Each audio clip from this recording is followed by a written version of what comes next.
Wine to Five is partially funded by Albarello Luxury Hand Soap, an unscented must-have accessory for anyone who loves wine, cooking, and food. For more information, visit albarellosoap.com. It's not 5 o'clock, and they don't care. Welcome to Wine to Five. Entertainment, education, and everyday drinking for everyday people.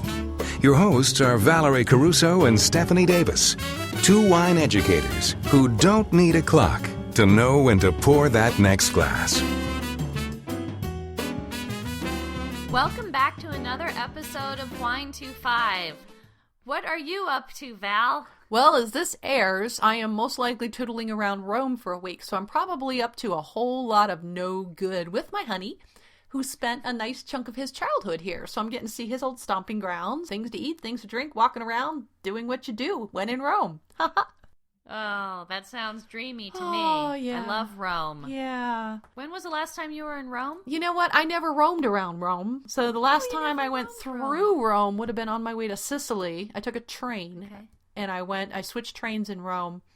I never left the station. Yeah. And then when I came back the next year, I have a cousin who's got a B&B somewhere around Vatican City, and I'd emailed him and I said, hey, I was going to come down. He goes, no, it's Easter, and then they're beatifying Pope John Paul. He goes, you don't want to be in Rome near Easter, and so I never made it down there. Oh, bummer. Well, you know what? I feel for you, because the time that I've been to Rome, we didn't make it to the Vatican, and then we tried to go again a second time to go to Rome just to see the Vatican, and our train got stopped for hours, so we never made it. And we just have this joke about, for some reason, we've been like, can't go to the Vatican, but you could see all these other cool things. Yeah. So I don't know. I think if I went in the Vatican, there'd be lightning and plague and frogs and locusts. And here's a funny thing, though. I was never, I wanted to go to Rome, but it was something I wanted to do for about a week, because you can't just do it in a day. Right. When people say, oh, we did Rome yesterday. You did Rome in a day? Mm-hmm. Right. You don't do Rome. Right. And usually where the tourists are, I don't want to be. Yeah. So Rome was never high up on my list.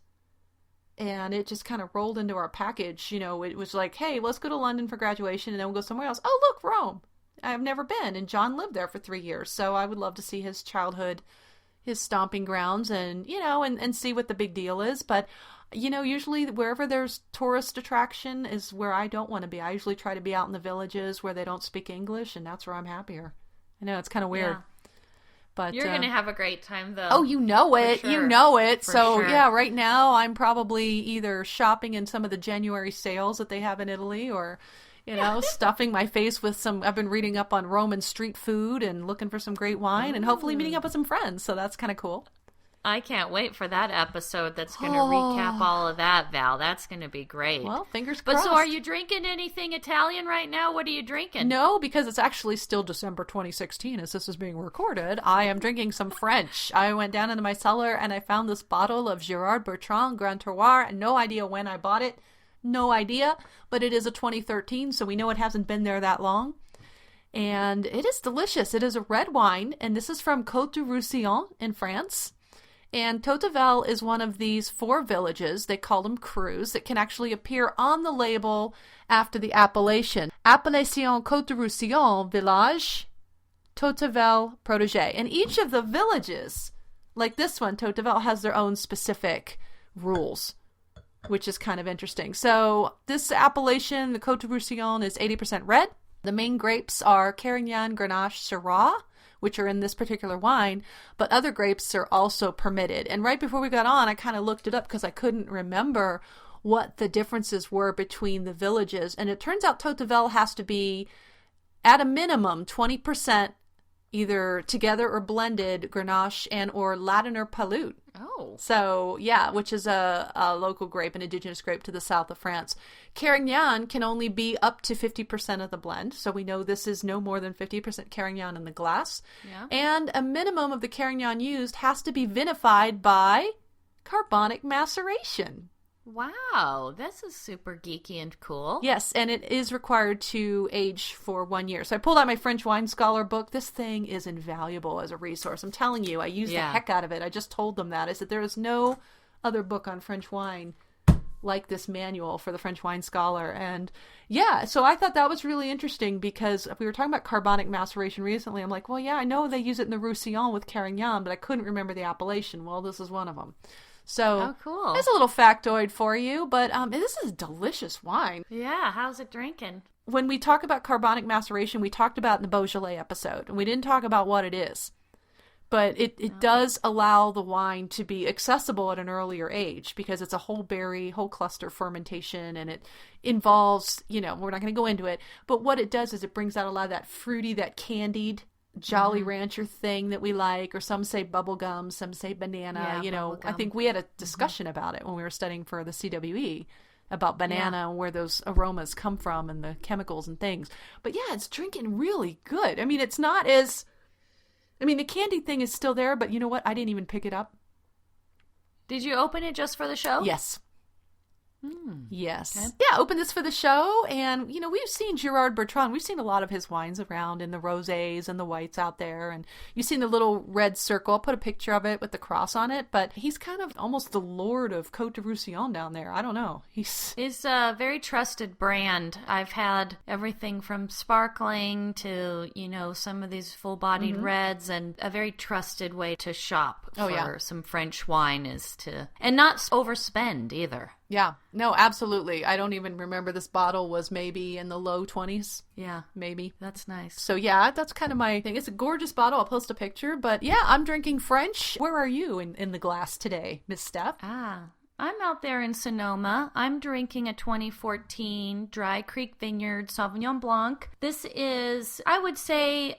so approachable, so friendly. You can have it with food. You can have it just as a little sip. I've seen this at the restaurants too, that's nice. But yeah, this is from Dry Creek Vineyards. The appellation is Dry Creek Valley. And it's not too expensive. For the standard size bottle, it's about $16. I, however, bought this little 375. And what's so cute about that, right, is that you can have one or two glasses yourself or share with somebody. But then if you save the bottle, that can become a new way of storing some leftover wine, right? Val's helped me out before where she's like, you're going to take half of this bottle home in this time. Right? And we funnel it into another bottle. So that's fun. I am planning to rinse this out and hold on to this. But I really do like this wine. I've had it with stuffed green peppers, and it was delicious. You sometimes think you should have some hearty red, but even for the white wine drinker or the green flavors from the pepper goes really nice with Sauvignon Blanc, Because of the pyrazine. It's that... Exactly. That grassy aroma you guys get. It's that pyrazine aroma that's a telltale sign that you've got like a Sauvignon Blanc in the glass, which complements that green pepper flavor. And if you were like a wine student, I'd be sitting here going, so Dry Creek Valley in Sonoma, what do they grow there really well? What grows there really well? Zin. There we go. Yes. Zin is very happy there. Yeah. So I wish more wines came in a 375. I do too. I know that there's a lot of new packaging out there now, but I kind of think that the old 375 ml bottles still have their purpose, but unfortunately at the liquor stores that I shop, there's not much of a selection. I think I would buy more wine, especially on vacation, if it came in 375 for my hotel rooms and what have you. I almost wonder, since we're going to talk about wine lists today, and why wine lists have to be the way they are sometimes, I almost wonder what, if there were more 375 bottles on a wine list to choose from, if a restaurant could sell more wine that way as well. Because if people know, if you're in a state where you can't take that bottle, but you can't drink the whole bottle, and your by the glass program maybe isn't balancing that out, I'm almost wondering if there were more half bottles at a lower markup, if they would sell more wine. Yeah. I'm almost wondering. I think it would be if the price was right, so if it's not marked up too high, which oftentimes it is if you see a half bottle on a menu, a lot of times you realize that's not a good value. True, because packaging is expensive, and people don't realize that what goes into the packaging of a bottle of wine, and it's heavy, and the shipping, and you think about it, there's more glass ratio per juice if you've got a case of 24 half bottles versus 12 full-size bottles. Well, it's still the same. You probably still have more glass. I don't have to do the math on that as far as the weight of the glass, what a 375 is really 1.5 pounds, where a regular wine bottle is about 3 pounds. Yeah. So full. So I'm just kind of Yeah. curious if anyone's done the economic research on that. I'd be kind of curious if a wine list could include more 375s, if they could sell more. I don't know. Yeah. I don't know. Yeah, I don't know. I don't know either. I really do like, though, how on wine lists, if you know that you're not going to have a bottle to share with the table, when they have by the glass in different pour sizes, I like that a lot. That is divine. One of the reasons that I dine at certain restaurants, and and I don't eat out a lot, but when I'm out shopping, for example, like up in our Briargate shops, we have the California Pizza Kitchen. So if I just want a bowl of soup, to get in from out of the cold so I can finish my shopping, they have a 3-ounce pour for lunch. Yeah. And that's all I want. I don't want a 6-ounce glass of wine, when I'm out driving and shopping and that. I always recommend that if I have a meeting or something, or if I just want to get a quick lunch with a friend, like, let's just go there because they have a 3-ounce pour. And, the wine list isn't bad, but just the fact that they offer a 3-ounce pour draws me in, because I don't need a 6-ounce glass for $12 in the middle of the day. Yeah, exactly. I wish more restaurants would do that. Or you can get the 3-ounce glass when you're still deciding on what you're going to order, or while you're waiting for your food. Right. And then you can get 3 ounces of something else to finish off your meal or to complement what you ordered. But I think it's nice when there's more flexibility that way. And yeah, definitely. Well, so let's talk too about some of the design and layout of menus. I mean, there's so many different ways that it can be done. And I don't say that there's any particular way that I prefer, but I think it's cool when you come across something that's really innovative and organized, and maybe even makes you really think, oh yeah, that's kind of cool, or this is different. Yeah. Well, yeah, like the one time in Denver, I went to Yaya's and they had the iPads. Yes, right. So you could go red or white, and then you could go by body style, light bodied, medium bodied, or full bodied. And then you could actually click on the wine and it would go to a whole page describing that wine. Yeah. To me, that was brilliant. Of course, I'm like clicking around, but I'll tell you what, it takes a lot less time to do that than to flip through. The one restaurant we have here in town has an amazing cellar. It's called the Cliff House, and I'm going to take you there for lunch, but I'm doing this with my hands. I'm showing you about 1.5 inches to 2 inches here, and this is about the thickness of their wine list. Yeah. I've actually requested to hold on to it through the entire meal so I could flip through it and read it like a book. Yeah. They've got Petrus. They've got such a selection, it could intimidate people. So that's another side of it. While you and I might look at that, or like Frosco's wine list, as wine porn, right? The regular consumer is really what these wine lists need to be designed around. And I think that's a lot of time it's really hard for what Steph and I would consider would be a good wine list listeners may not work for the majority of people in this town. They could care less that, well, God, it's all domestic. Right. Yeah. I mean, they could care less about that. The restaurants are doing just fine without our input. Yeah. Well, and the biggest part about the wine list is to be profitable, right? To keep the restaurant and the wine bar open. And so just because we might like something doesn't mean that it's going to help their business out. But I think the best of both worlds is for something to be really easy to read, easy to follow, well organized, and laid out really smart. And then having selections that everyday consumers can recognize or pick up on, and then sprinkled throughout are some interesting or obscure or a good value that the average consumer wouldn't necessarily recognize, but if they're inclined to ask, they might walk away with a new wine experience and not spend a fortune on it. Well, and I think that's the second part of it. We talk a lot about wine lists, and when we go out to restaurants, I'm like, well, they don't have a good wine list, or they don't have a good wine list. I usually talk about the wine program. I look at the wine list as part of a bigger beverage program. Yeah. And the whole reason you have these beverage directors and these somms in these restaurants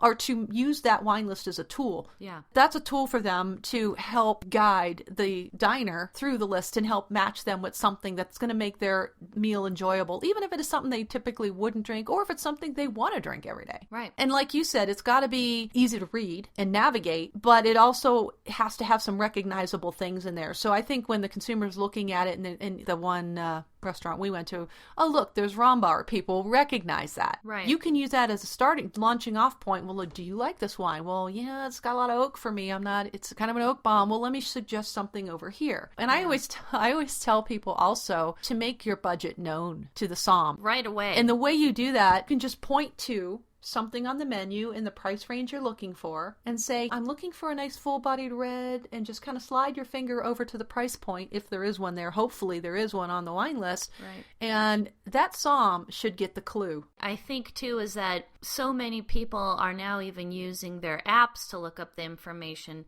but that still is not adequate. You have to have the staff, because a lot of people, when you're dining or when you're at a table, you still don't really want to have your phone out. It's still just not as, we're not there yet. I hope we really won't get there. But even though a lot of people keep it near them, you don't want to be looking at your phone, especially if you're in like a business meeting and you need to decide on your wine for the table or for your guest or yourself or whatever. Right.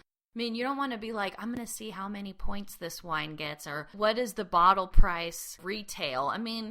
Come on, you don't need to be doing that on your phone. But I think the technology's cool when it comes into play as an iPad or some kind of tablet, like you were saying, because I've only had one experience like that, but it was at the Flagstaff House in Boulder, and it was so useful. Now, we needed a little bit kind of a tutorial, just kind of like to how to get started with it. Yeah. But once we used it, actually, I think I maybe have used one at the Capitol Grill, too, in Denver. You know what? I think when you can start to narrow it down to, Justin and I were looking for our 2006 to celebrate our anniversary at the restaurant. Mm-hmm. So we just started looking, okay, what do they have by 2006? And that is so fun, because you wouldn't be able to do that with like a paper menu. No. Like a book. No. And what's also interesting, and we might have talked about this before, I went down to the Windsor Hotel in Del Norte, which is down south, and it's kind of in the middle of nowhere. Yeah. So they've got this really cool wine list, fabulous food, this super cute hotel,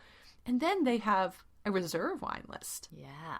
I said, dude, can I see it? It's just like one sheet of paper, but these are the lists, the wines that come out that not everybody knows to ask for, that these are the ones that people can geek out on. So I like that they have something for regular people. Yeah. And they have a guy on staff who can answer the question. But, not every restaurant has the luxury of a som on the floor. And so that's when you're going to see a lot of those really easy to recognize things, because the bottom line is that wine list still has to make money. That's it. It is the bottom line. Right. Wine programs are expensive because of our 3-tier system the way it is. You got to pay the distributor. You got to pay the producer. Yeah. Everybody in between. Managing a wine program is no joke. It's not an easy job. And so, I really respect what they're doing. I was just having wine with lunch, actually, yesterday at Cafe Vino. And Ryan has taken over for Hillary as the wine director, beverage director.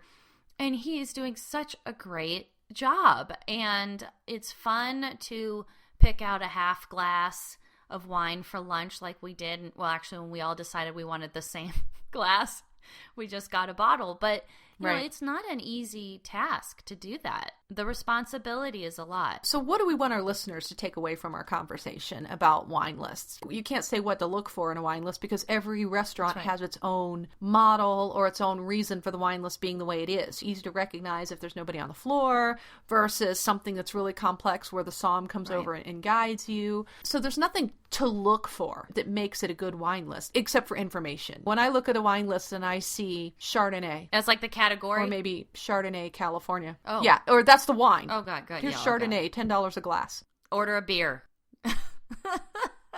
I think it's important for listeners to be able to ask those questions, though. If you're confronted with a wine list that has no information on it whatsoever. Yeah, I think the takeaway is to get comfortable with asking, if it's something by the glass that you're not familiar with, ask for a taste. Bingo. Ask for, do you have a sommelier, or can I talk to your beverage director? If your server doesn't have any information to share with you about the wine list, or you have questions that have stumped them, then just ask for, the next level up. If that's not their go-to. But yeah, I think with the enthusiasm for wine growing in the U.S., I think here we might start to see some more interesting changes with wine lists, with using technology, with creative sommeliers and beverage directors. I mean, I think over time we're going to see, some new wines. Maybe we'll see wines from countries that, are not common, so Yeah. we'll see some new stuff. And don't be afraid to try it either. Yeah, that's what the W25 challenge is That's all about. right. But bottom line, guys, a wine list, a good wine list has to offer quality wines, and there have to be a variety of price ranges for you. Yeah. So it can't be exclusionary. We want to sell wine. That's what we want to do. Even if there isn't anything if there's nothing on that list that's recognizable, then chances are there's somebody on that floor that should be able to guide you. But usually there is something recognizable to make you comfortable right away. Yeah.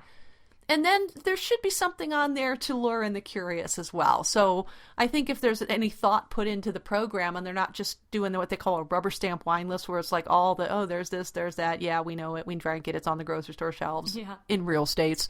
So you're looking for that something special, that should be on there too. If the staff is knowledgeable, that's a huge bonus.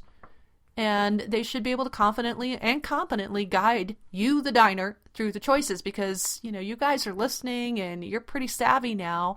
And they shouldn't be talking down to you either. There shouldn't be these condescending undertones, like Tim Hanai experienced that whole, well, sir, if you knew anything about wine and food. It's like, seriously? Seriously? I believe that's the key, and that's what I think would benefit the diner and the establishment the most from. But we'll link up some links. Yeah. We'll link up some links. We'll include some links to some really cool articles that just happened to show up as we were talking about this. I'm like, well, hey, we're going to talk about this. I know. It's funny how that works out that way. Yeah, there's a really cool article in the Somm Journal that I was just reading, and I was like, well, these are some superstar beverage managers giving you their philosophy on wine lists. And it just so happened to be what we were talking about. And then Steph found one as well. So it's kind of cool. Or did we find the same article? Oh, we both did see that article. I think we both saw the decanter quiz. Yes, there's a quiz, listeners, and we're going to link it up to you. And it's a wine so list cool. quiz. How appropriate. It is a wine list quiz, and we'll just give you a little tasty taste. So let's see. Sometimes the sommelier or the waiter will show you the bottle, then pour you a small amount of wine to try before pouring for the rest of the table. Why do they do this? I love it. I love it too. So you'll have to take the quiz to find out the answer. That's right. I'm sure many of you guys know. So that's one of the questions on there. And it's usually a 10-question decanter quiz. This is what I like to do on Sunday mornings over coffee. I hope you guys enjoy these quizzes that we pin to our page quite a bit. And we'll link this up in here so you guys can kind of sort through the wine list quiz. Yeah. Cool. I think that's exciting. So what's on your wino radar, Steph? Let's get this go. Let's wrap this up. I've got pizza to eat and street food. And yeah. Well, I'm ready because I've got a wino radar and shout out combo. And this shout out radar goes to Iconic Wines, and actually a man from Fort Collins, is the genius behind the Iconic Wines. And I didn't know this, so here's the story. My friend Ken Severson gave me this bottle called Heroin Chardonnay for my birthday recently. And it's got this cute label of like an action figure superhero woman. And, she's like all in yellow and, it's kind of sexy. And he's like, oh, because, you're the wine heroine. Look what I found. He had brought it back from Boston. And I thought, if this isn't the most perfect thing, seriously, I was so excited. And the fact that he brought it all the way back from his trip to Boston. Love that. And so anyways, I was looking up about the wine. And lo and behold, I have actually talked to Burke O'Halloran, who is from Fort Collins. What? Yes. And this is his wine. And Burke and his friend Carl Antle. This is their brainchild. They met in college and became friends. They loved whiskey and wine and all this stuff. And so they created their own brand of wine called Iconic Wines. Well, I have a friend who's like Burke's neighbor. And anyhow, Burke and I contacted each other like 2 years ago. And now he's going to be visiting Colorado. He lives in New York, and he's going to be visiting Colorado in January. So I will be seeing Burke, and I will be drinking some iconic wines. I'm so thrilled. Maybe give a little chatty chat, press record. Maybe he wants to talk. Maybe he wants to be on the show. Maybe. Woo! That would be really cool. And tell us the story, the hero series. I know. That cool? is really cool. I think that if we can't get the three of us together, Val, I definitely want to share this heroin Chardonnay with you.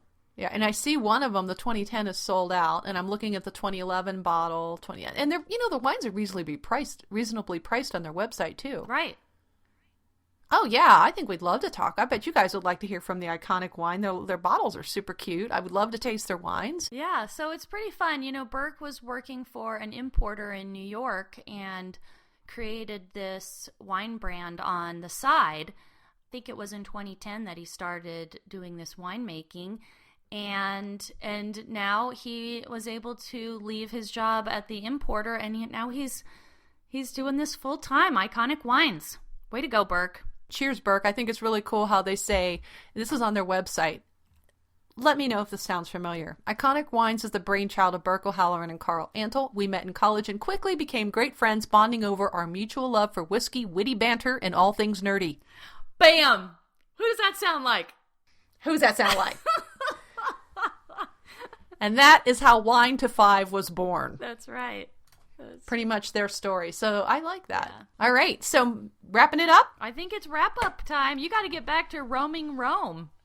I got to roam. So as of this recording, fair listeners, we have Patreons we want to send out some love to. So again, keep in mind this is pre-recorded. So if you joined our Patreon pack after Christmas, then chances are we didn't get you into this episode, but we will show you love in another form in terms of our blog or subsequent episodes in early January before I take off. So our tenacious tasters, Jeff E. from the hilarious show We Like Drinking, and we have our It's Not 5 o'clock and We Don't Care listeners, Meg in South Dakota, Clay in Arizona, John in California, Andrew in Illinois, Michelle in Nevada, and Eswani in California.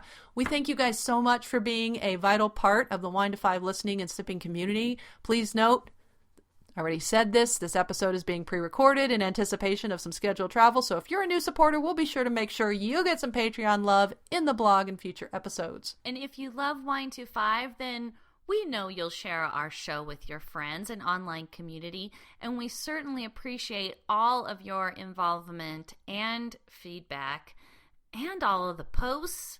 What we would really like, too, is if you would leave us a burning wine question or comment on our SpeakPipe. So go check that out. Yeah, they're free. Yeah, it's free. Yeah. And what else do we love? We love iTunes reviews, Val. Those are free. Those are free. Yes. And guess what? Listening on iOS or Android or iHeartRadio is free. So that's good. That's free. Yep. Yeah. Yep. And you can come play with us. We are on Facebook, Twitter, Pinterest, YouTube, Google Plus Spaces. You can also find all of the geeky things that we love so much on our online store. But there's also stuff on there that's just for you, so go check it out. And you can connect with Val on Twitter at WineGalUnboxed and on the Vino with Val Facebook page and on Instagram as Vino with Val. And I am on Twitter and Facebook at Albarello Soap and on the Albarello Soap YouTube channel and on Instagram as the Wine Heroine, which is why that wine is so freaking cool. See, when we start singing, we've been sitting here recording too long, so... So until next week, listeners, have a great week. Hope there's something good in your glass. And Steph, cheers. Cheers. Safe travels, Val. Thank you. See you next week. Thank you for listening to the Wine to Five podcast. Be sure to check us out at Facebook/WineTWO5 and tune in next week for more fun and useful sip tips.